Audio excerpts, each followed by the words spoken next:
All right, so at this point, we have plugged in the two columns of data for the X and the Y, which is list one and list two.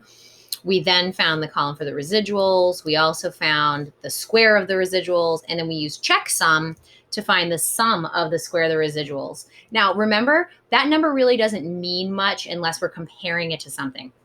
So in question B, it says, when entering the data into her calculator, Amy accidentally entered 144.10.7. You'll notice it was supposed to be 20.7 for her first data point. Make this change to your data and then sketch the new point in the new least square regression line in a different color. Now, what we're going to have to do for this to work, we're going to have to clear all of list 4. And you will notice that I went up to list 4, made sure that the whole list was highlighted. I hit clear and then I hit enter. I'm going to go over to list 3. I have the top of the list, right? So it's going to affect the whole list. I pressed clear. You'll notice down here went clear, but not the column. And so now I need to press enter. So now I just have my original list 1 and list 2. And instead of 20.7, I'm going to plug in 10.7. And I'm going to hit enter. And you'll notice that it changed that first data point and nothing else. So if I go down, you'll notice that I still have my original 8 points in each column, and that 10.7 is in its place.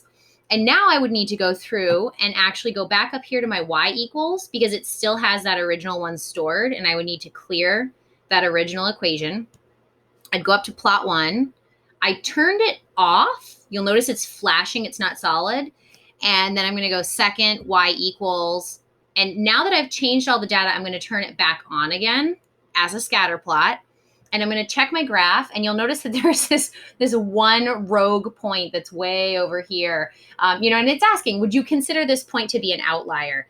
Absolutely. When everything else is so nice and neatly lined up, and you've got one point way down here, absolutely we would consider it an outlier. So now a new least square regression line, second quit, and I'm going to go to stat. I'm going to ask it to calculate something for me, and I'm going to go down to linear regression because I want it to create a line of regression, and I'm asking it to store it, right? I always want to store it somewhere, and I'm going to go vars, and it's in the y, right? I wanted to start with y equals, and it's a function, so I'm going to hit enter for 1, and it's the first one, so y1, and then I'm going to go down and calculate it.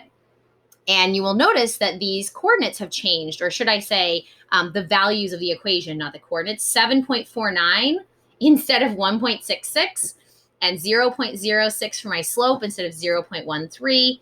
And if we go to graph it, you'll notice that that line is no longer following the pattern of the dots. And that's because this outlier will actually pull the line towards it so that it can be part of the data set. And so if you look, I have it drawn on here compared to the original one. And it says the least square regression line gets pulled toward the outlier. And now the prediction is going to be really far from the wall. As we get really far from the wall, it is going to be unreliable. It's going to be too small. What is the new sum of the squares of the residuals? Did it get larger or smaller? We said this number is useless unless we have something to compare it to. And this is pretty small. So if we go back into our data set and we edit, and I go over here and I go to list 3, and I ask for all of list 3. I'm not in list 3.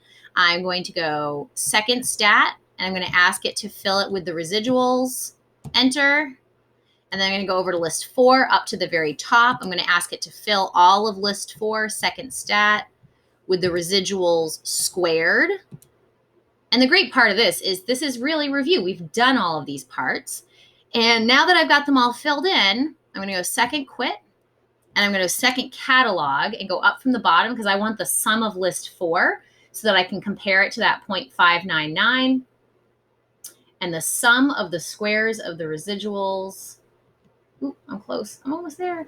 The sum of the squares of the residuals is definitely going to change, especially now you can see visually how far that line is away from so many of the points. And now instead of a 0.599, you're way up at 63 for the sum of the squares of the residual. So obviously our first one was a much better fit.